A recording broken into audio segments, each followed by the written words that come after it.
It's a one-handed clapper right there. So, hey everybody, Hank B, Josh T, and we are R2Cents Media. Considering we have not done that for a while, that was pretty close to being spot on. I actually was tired and I'm just going with it.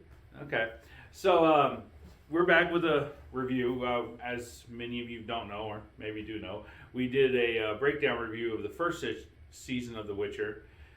And on Friday the 17th, they released the second season all in one clump. So we decided to do a review of episode 1 through 6.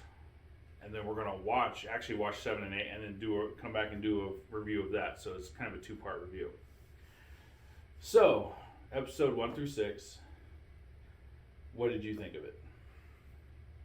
I thought it was well put together. Compared to the first, I was confused as fuck. I was very confused. Just what was happening and just the way things didn't make sense. No archers, no reason why some monster in Geralt's coming up from the water. And you have to watch that review for all that. But second season I thought had a pretty good start. I liked it. The whole Beauty and the Beast kind of theme with the whole start of it and everything, and it was pretty cool. But something that I'm not sure if you noticed, but something that I kind of noticed personally is that like any fight that Geralt gets into from episode 1 to 6, other than the very end, he doesn't fight much. Like there's no cool choreography or like cool sword scenes and like just something that's like cool to the eye. I kind of get what you're saying. He does kill kind of quick. Yeah, and like there's no like the branch monster. The branch monster, when he was sending the branches, he was doing pretty good against that. He's swipey, and then something else kills it. Well, he was gonna kill it. He was even ready. Yeah. I mean, my thought was like maybe they were kind of taking it easy on him since he just tore his quad. He did have that injury. Because in the first episode, you could see him limping. I'm not sure if that was like he was still filming with that episode. Yeah, that does make me wonder if all the jokes about like him coming to heel were actually jokes about him coming to heel. That would be funny if they wrote that in there. But no, the sixth episode right at the end, like he was starting to kick some ass with battle action missiles. I mean, there was really good choreography and there was actually a good fight scene. But with like the other scenes I was telling you about before, it's like they would see a monster and they'd run away. He would do his little, what was it, like a force push kind of thing? Mm. Yeah. Do his force push and then, I don't think they call it force push. I know they don't. I just don't remember what spell name they used for that. I don't remember the spell name either. Yeah. You were the Witcher guru player. No, I wasn't. You were. No, I watched my brother play it. Oh. And it was still a cool game to watch. Yeah.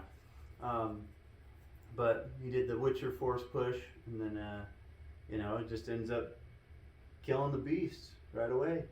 And then same thing with the little bug with the long legs. Okay, in all fairness, I mean the fights were a little bit more drawn out than that. It wasn't just like, oh hey, squash. I mean, right. Like he had to track the flyers down. I mean, he can't fight them the way you would fight humans. I mean, I get what you're saying about it's not as many cool fight scenes with it, but yeah. I mean, I had this discussion with someone else at work, and they're like, "Oh, it's because they're more focused on the girl." It's just like I get they're focused on the girl, but there were still fight scenes, and they were kind of boring, but kind of cool at the same time. So I'm not gonna dog on it too hard because overall, so far, it's a good season. It's got a good story, and the part with Yennefer losing her power, and I was kind of confused about that. Is because like she ended with just this ball of flame just consuming our screens from freaking... Yeah, she burned herself out. Yeah, I didn't know that. Everything has a cost, bro. Yeah. Oh. And then then she's gone. So I was like, would she just like evaporate? And like what happened to her? And then, we got to figure out what happened to her pretty quick, and she chained up to a tree. Next to a tree with the enemy, and then the whole wood scene comes into play. Yeah, I mean, I will say I felt that 1 through 6 was much more fluid than the first season. it took a while first season to figure out they were doing different timelines. Yeah. So, for at least for me, I was like not sure what they were going with it. So it was nice to see that all the culmination of all the timelines coming together at the end of the first season now played out in a true timeline. And it's nice to see like you had the Elf King come back. I mean, freaking, he was only in like one episode, like maybe 1 or 2 episodes in season 1, but now it's a central figure. So it's like it's kind of cool, and you're kind of wondering what storylines are going to get done there. And you see in 1 through 6, it took a while before even the Witcher's like catching up to like some of his previous friends. Like it took a while before he even knew that Yennefer was alive. Yeah. I could have sworn it was like episode 4 where they're all going to Central. I was like, oh, they're all going to meet up there, but they didn't end up meeting there just yet because things got in the way. Yeah. But Now, was there any, other than the Witcher's fights, was there anything in particular that stuck out to you that you were like, oh, that's cool, or that's a throwback to the first season, or what the hell's going on? Probably their getaway castle up in the mountains where like the Witchers first originated. Kind of gives you some backstory on the Witchers and his brethren and arms and.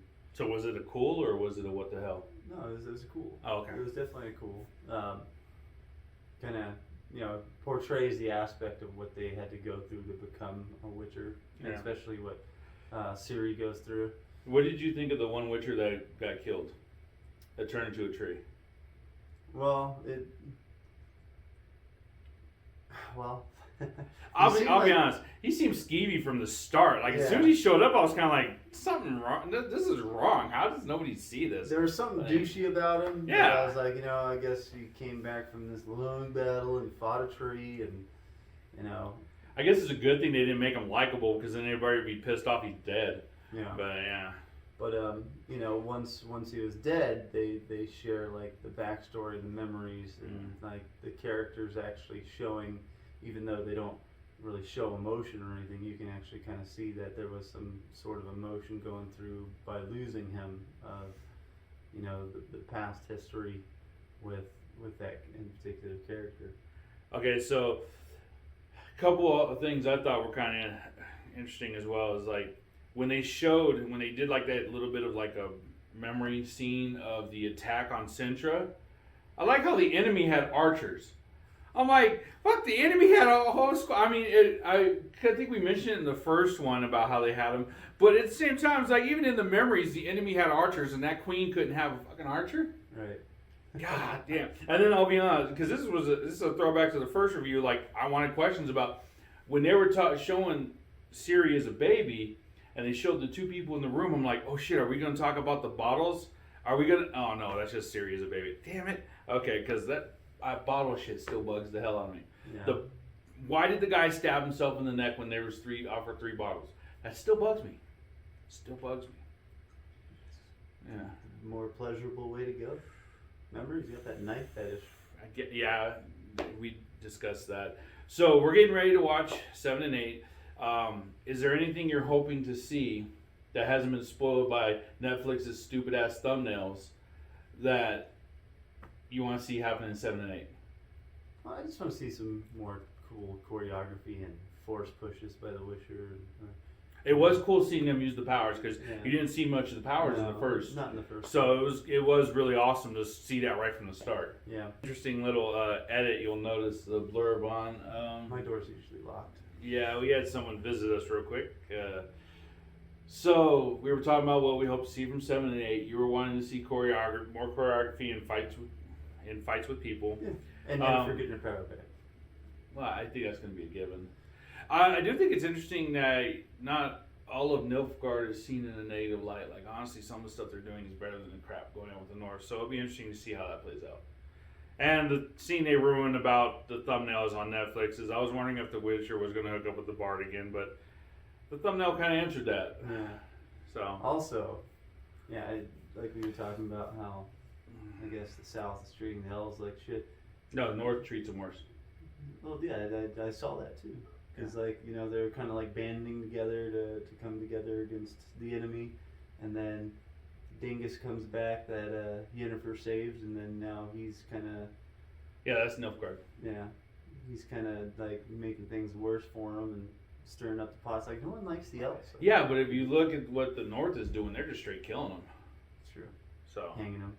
I think the human leader, when he came back, he's more mad that he feels they've lost track of what they were trying to do by getting Siri, because the whole reason they attacked Sintra was to get that little chick. So I think that's why he's got a problem. On to episode 7 and 8. Wonder if she gets a haircut.